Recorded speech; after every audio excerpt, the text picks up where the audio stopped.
Amigos de TV Vial, nos encontramos aquí en el 8º Foro de Tránsito Ciudadano en la Cámara de Comercio de Lima. Nos encontramos con la presencia de don Alfonso Flores, gerente general de Transitemos. Don Alfonso, buenos días. Buenos días a los amigos de tu programa. Aquí estamos en un foro más. El día de ayer hubo una mesa de trabajo en el Congreso de la República justamente por seguridad vial y tránsito de Lima. Escuchamos usted sobre todos los aportes que estaba realizando Transitemos, la Fundación Transitemos, con referencia a la seguridad vial y el tránsito aquí en Lima. Efectivamente, nosotros ya sabemos, el diagnóstico de la capital está dado abundan estudios y diagnósticos y cifras sobre lo que ocurre y vemos que la situación no cambia. Para que esto cambie se necesitan hacer algunas propuestas que ayer entregamos al Congreso desde el punto de vista más macro, porque a veces nos detenemos en el día a día, porque nos gana el día a día y queremos parchar soluciones de corto plazo y no vemos el panorama a largo plazo. A dónde queremos ir, qué tipo de ciudad queremos tener, qué tipo de transporte queremos tener y planificar. El Perú brilla su ausencia en la planificación, no tenemos planificación. El Plan de Seguridad Vial Nacional venció en el 2010, el Perú sigue sin un Plan Nacional de Seguridad Vial. El Plan Urbano de Lima no existe desde el 2010. ¿Cómo podemos planificar una ciudad si no tenemos plan? ¿Cómo podemos ejecutar acciones si no hay planes? Desde el Gobierno Nacional no hay políticas nacionales de transporte, políticas nacionales de transporte urbano, políticas nacionales de transporte de carga, no hay. Entonces, sin políticas y sin planes, ¿cómo actúan las autoridades? En base al instinto, al sentido común, y a eso pasó a la historia. Estamos en la época tecnológica, necesitamos planes, necesitamos visión, panorama, eso es lo que aportamos nosotros. Comentó sobre un programa Domus que tenía para el año 2035, y había un plan ya realizado de 11 tomos. El Plan Urbano de Lima, a ver, la gestión anterior de la doctora Villarán, cuando asume la Municipalidad de Lima, Lima no tenía, ya había caducado el Plan Urbano de Lima, venció el 2010. El plan de la región Lima Metropolitana había caducado, Lima no tenía plan regional ni plan urbano. Entonces la gestión anterior se dedicó, con el trabajo del finado doctor Henry Piz, a elaborar primero el plan de desarrollo concertado de la región Lima.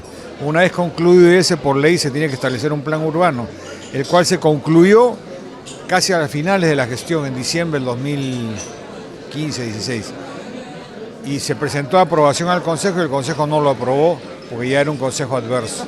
Entonces Lima, el plan está ahí, son 11 tomos, están en nuestra página web, lo pueden descargar el que quiere ver que existe un plan, está en la página web de la Fundación Transitemos, www.transitemos.org, ahí está el plan urbano de Lima y sus 11 tomos para que lo puedan ver.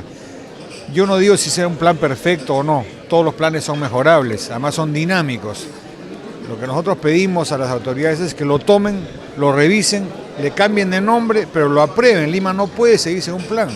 Ya estamos acabando la gestión municipal actual, en un año más, año y medio más, y Lima sigue sin un plan. Autoridad única de Lima y Callao, pero también ayer decían autoridad única nacional. Al final se va a demorar más, van a ir sacando más cosas, hay que empezar de a pocos, pero ya con una autoridad única. El problema es que hay una confusión, y yo lo mencioné ayer. La Autoridad Única Nacional de Transporte es el Ministerio de Transportes, para eso tenemos un Ministerio de Transportes. Y la confusión se presta por un problema muy sui generis que tiene Lima con el Callao, que al ser dos regiones con continuidad urbana, es decir, están conurbadas, existe un problema de gestión de ambas regiones sobre un mismo territorio. Entonces, cuando existe ese problema de conurbación, la Ley General de Transporte Terrestre establece unos mecanismos en el cual se debe establecer o declarar la conurbación y luego establecer un régimen de gestión común. Pero eso no se da desde hace 35 años. Entonces, como no se da por la falta de capacidad de ponerse de acuerdo las autoridades, se planteó la necesidad de crear una ley que genere la Autoridad Única de Transporte para Lima y Callao, que es el problema de conurbación. Pero en los proyectos de ley que se han presentado, incluido el primero que presentó Transitemos, nosotros presentamos la solución a nivel nacional, es decir, donde exista conurbación presente y futura, se establece una autoridad única. Vamos a decir, mañana ya Guarochirí ya está en Lima. Creo que una calle divide la ciudad y ya está conurbado con Guarochirí. Entonces, Ya, entonces vamos a tener el mismo problema. Guarochirí va a autorizar rutas de transporte que van a entrar a Lima. Entonces, el problema de crear una autoridad única de Lima y Callao no resuelve el problema, entre comillas, de otras conurbaciones. El proyecto de ley contempla la modificación del artículo 17 del Reglamento Nacional de Tránsito para que la conurbación sea declarada de oficio por el Ministerio de Vivienda, que es el competente en este caso. Una vez declarada la conurbación, le da un plazo de 120 días para que las partes se pongan de acuerdo en el régimen de gestión común. De no hacerlo, asume la autoridad única. Entonces, ese proyecto soluciona el problema a nivel nacional, pero no se tiene que crear una autoridad por encima de una autoridad que ya existe. También se habla de una nueva iniciativa que se llama Curso Obligatorio de Seguridad Vial, que solamente decían, no, que hay que hacer toda una ley, pero basta con que el ministro también lo ponga como una directiva. ¿Qué perspectivas hay con referencia a ello? Es un pedido que venimos impulsando desde hace muchos años, no solamente la Fundación Transitemos, sino otras instituciones. En el 2011 se presentó un proyecto al Congreso que hacía obligatoria la educación en seguridad vial a nivel escolar, primaria, secundaria, institutos, academias y universidades, so pena de no graduarse. Porque si queremos acortar la brecha, no basta con educar a un niño, vamos a tener que esperar 20 años para que ese niño conduzca. ¿Qué hacemos en el interín? Entonces la idea era que la educación en seguridad vial sea obligatoria a todo nivel. El proyecto fue aprobado en Comisión de Transporte, fue rechazado en la Comisión de Educación del Congreso porque le genera gasto al Estado. Lamentablemente, el Poder Legislativo no puede proponer leyes que le generen gasto al Estado, solamente el Ejecutivo. Entonces lo que se requiere acá es que el Ministerio de Educación debiera presentar un proyecto de ley que lo haga obligatorio. Ayer anunció el congresista Oscar Bocángel que ellos están trabajando un proyecto de ley que ya lo van a someter al Pleno para que se le solicite esta educación y seguridad vial al Ministerio de Educación. Y nosotros hacíamos extensiva, que me pareció entenderle que él solamente decía que iba a ser para primaria y secundaria. Nosotros queremos que se amplíe a las universidades para poder acortar también. So pena de no graduarse, o sea, obligatorio. No lo llevas, no te gradúas. Como un curso obligatorio dentro de la carrera. Porque los que conducen automóviles son justamente los que ya salieron del colegio y están en la universidad. Y como hemos visto ahora en el foro, las estadísticas, la mayor cantidad de siniestros viales ocurren en jóvenes de 15 a 24 años. Entonces tenemos que educar a esa población. También dio un ejemplo muy importante con referencia a Juan de Arona y Avenida Arequipa sobre a veces la policía prefiere que pasen muchos vehículos de una sola persona y no justamente la vía pública donde llegan 900 personas, los autos urbanos. Efectivamente, lo mencioné porque justamente ahí está el enfoque equivocado, porque así hemos venido siendo formados por generaciones, mirando al modelo americano, planificar en función al automóvil, los mejores espacios para el automóvil, vías para los automóviles, flujo de automóviles, y nadie habla de las personas. La ciudad la habitan personas, no automóviles. Nos valemos del automóvil como un servicio, pero yo debo planificar la ciudad en función a la persona. Entonces, mejores veredas, mejores espacios públicos, mejores cruces peatonales, puentes peatonales, todo dedicado a la persona. Y el automóvil tiene que esperar, pero acá se prioriza al revés. Entonces yo decía que para arreglar ese problema, primero hay que pensar en la persona, segundo en el transporte público, que mueve masas.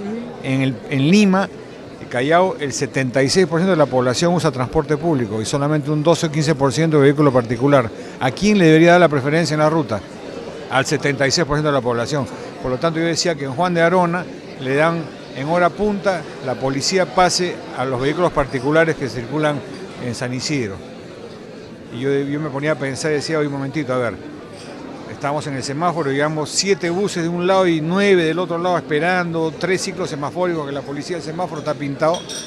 Y yo decía, ¿cuántas personas hay ahí detenidas? 900 a 1000 personas en toda esa cantidad de buses. Hay que esperar a que pasen 1000 autos con una persona adentro para recién darle prioridad, cuando debería ser al revés. El ciclo semafórico debería estar preferentemente al transporte público, el vehículo particular debe esperar. De esa forma, evitamos que la gente use indiscriminadamente el automóvil o vaya una persona adentro. El tema no es, como se mencionaba también, el número de automóviles. Todavía es un parque automotor muy pobre el que tenemos en el Perú y en Lima. Lo que tenemos que es desincentivar el uso indiscriminado del automóvil. Y para hacerlo tenemos que darle alternativas al pasajero. ¿Por qué hay tanta gente que usa taxi? Ayer salió un informe del comercio. Impresionante el número de gente que usa taxi. Porque saben que en transporte público se demoran mucho. Porque como no se le da prioridad, te han detenidos en las esquinas, los carros particulares los obstruyen. Pero si yo le doy prioridad al transporte público y veo que con transporte público voy más rápido, no uso auto, pues me subo al bus. Por eso que la gente prefiere el metropolitano y el metro. Entonces hay que hacer lo mismo en las redes de buses, darles corredores segregados y mejorar los tiempos de viaje al bus. De esa manera la gente solita se va a bajar del auto, no tengo que imponerle nada ni restringir nada. ¿Qué es lo que decían que justamente no había pasado en la parte de Javier Prado, donde la gente empezaba a utilizar bus, pero después se recortó y prefieren ir en el auto? Así es. Entonces, esas son las medidas que desde la planificación debemos planificar las ciudades en función a las personas. Cuando se cambie ese momento de pensar, hoy día en la lámina que presentó el Ministerio de Salud lo puso gráficamente, transporte significa automóvil, movilidad significa personas, tenemos que movilizarnos. Sus palabras finales, por favor, un mensaje y un saludo para TV Vial. Bueno, un saludo a todos los televidentes de Red Vial. Yo lo único que les puedo pedir a los usuarios de la vía es que también nosotros somos parte del problema y parte de la solución. Y cómo podemos aportar soluciones es respetándonos unos a otros. Respetemos las normas de tránsito, respetemos los cruceros peatonales, no bloqueemos las intersecciones, pongamos nuestro granito de arena, porque si esperamos a que la autoridad lo haga, nos vamos a morir todos antes que haya una solución. Muchísimas gracias, don Alfonso. Okay.